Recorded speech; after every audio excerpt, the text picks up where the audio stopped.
Amandine, on poursuit la découverte de l'huile avec toi sur un bel exercice avec un travail sur le corps humain. Voilà, c'est ça, la chair, le modelé doux, le côté très académique de la peinture, comme on le voit dans les musées, c'est-à-dire avec les peaux très lisses, très douces. Tout ça en peu de temps, parce que on fait ça rapidement, parce que c'est toujours des vignettes assez courtes. Voilà, oui. Tu pars d'un modèle de Indre, c'est ça? Voilà, c'est ça, on va prendre la baigneuse de Valpinçon, on va garder juste la baigneuse, juste le corps, et on va travailler avec ça. On y va, c'est parti. Donc présentation du matériel, pour changer. Alors ici, voilà, ici la sélection de couleurs, donc toujours on l'adapte au sujet, c'est inutile de s'encombrer de trop de couleurs qu'on n'utilisera pas.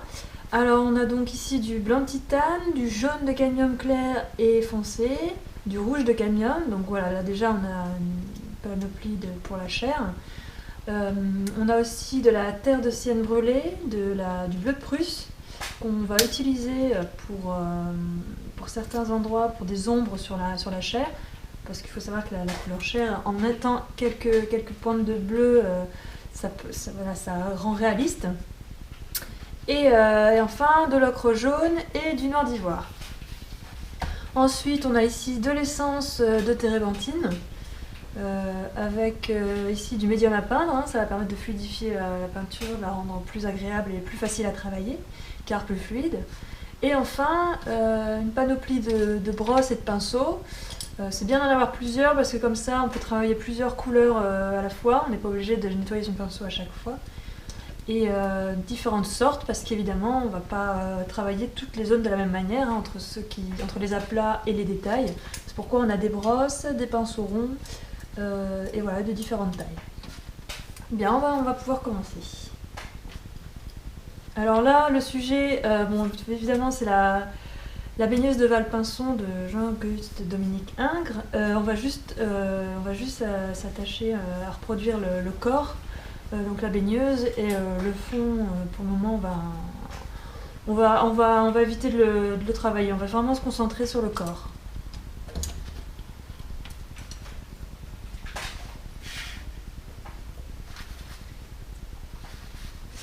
Alors la première chose à faire est déjà de bien observer son sujet pour bien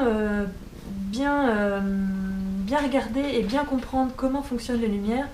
Donc première chose à faire, c'est repérer les zones de lumière et d'ombre, et les plus extrêmes. Donc par exemple, on voit sur son épaule gauche que c'est ici que se trouve la lumière la plus forte. On voit vraiment une zone presque blanche, je dirais, un jaune pâle. L'ombre la plus foncée, on la trouve déjà sur son visage ici et derrière ses mollets et ses pieds, avec évidemment quelques petits endroits comme là derrière son bras, sur le côté ici, aussi sous ses fesses. C'est vraiment la première chose à faire, c'est repérer les deux extrêmes, l'ombre la plus grosse, la lumière la plus forte ainsi que l'ombre la plus forte. Comme ça, on sait qu'entre les deux, on va nuancer.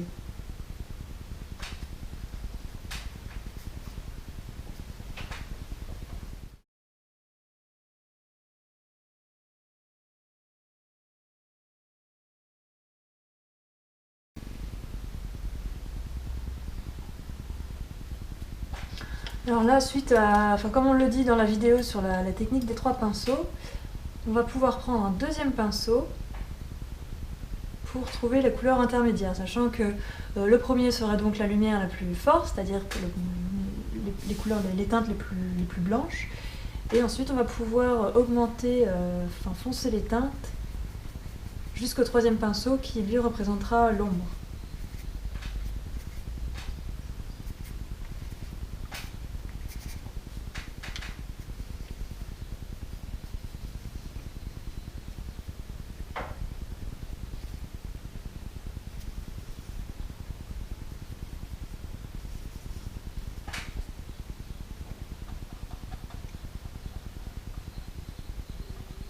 Voilà, donc c'est l'avantage de la peinture à l'huile, c'est qu'elle sèche très lentement, enfin en vérité elle durcit lentement, ce qui fait que vous avez le temps de chercher vraiment la bonne teinte. Donc, mieux vaut prendre son temps et réussir plutôt que de se dépêcher et faire quelque chose d'assez approximatif. C'est comme ça qu'on apprend, hein. C'est vraiment en étant patient et assez rigoureux.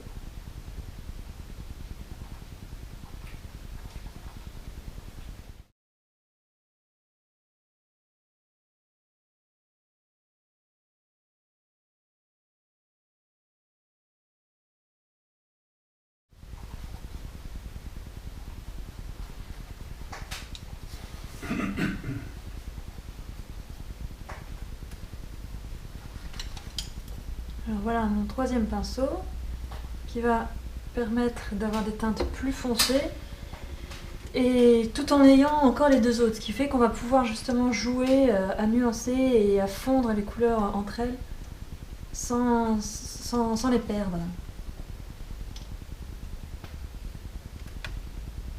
Alors dans les ombres, on va mettre une petite pointe de bleu, mais vraiment toute petite. C'est juste pour refroidir la teinte.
Alors on va rajouter à ce qu'on vient de faire et à notre matériel un pinceau éventail. Alors en fait, il est pratique parce que le fait qu'il ait cette forme-là va permettre d'étaler ce qu'on a fait et d'avoir un modelé, ce qu'on appelle un modelé très doux, c'est-à-dire on va pouvoir supprimer les traces de pinceau. Ça va faire du coup une surface très, très lisse. Alors pour ça, il faut prendre un pinceau avec des poils propres et secs, de préférence, hein, parce que si, de toute façon, vous le verrez, si jamais ils sont mouillés, ça va vraiment faire des petites queues comme ça, alors que là, il faut vraiment que ce soit vraiment sec pour avoir des poils très doux. Et ensuite, il suffit juste de passer. Bien sûr, on peut le faire à n'importe quelle étape de la peinture, même avant qu'elle soit terminée, hein. Comme ça permet déjà de voir les retouches qu'on va éventuellement faire. Et surtout d'avoir un aperçu, hop, au fur et à mesure. Donc vous voyez, là, juste de passer comme ça, déjà, ça crée des dégradés, les couleurs se fondent entre elles. On a quelque chose de beaucoup plus doux qui ressemble, en tout cas au niveau de la pâte, davantage au modèle. Bon, grosso modo, parce qu'évidemment, on n'a pas Ingres a passé déjà plusieurs couches sur son modèle. Nous, on n'en est qu'à notre première. Mais voilà, déjà, on a un sujet qui se construit.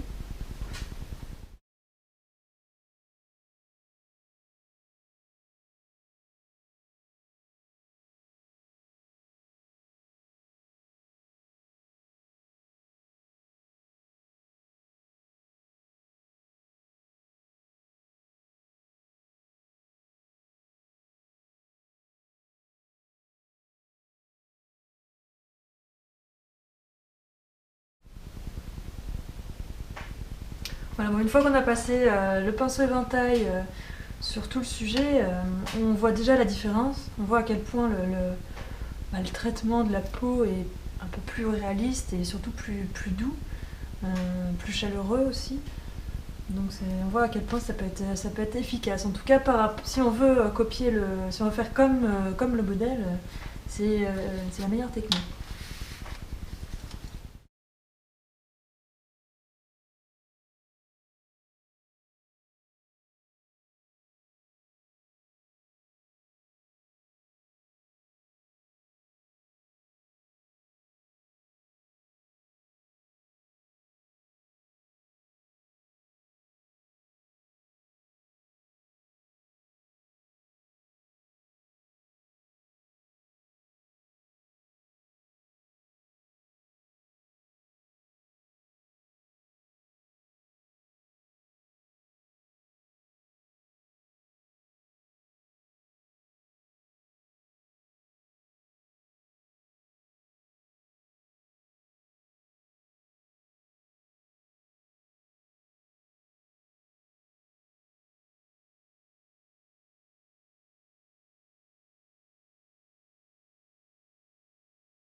magnifique. On dirait qu'elle vit, qu'elle va sortir de la terre. Superbe.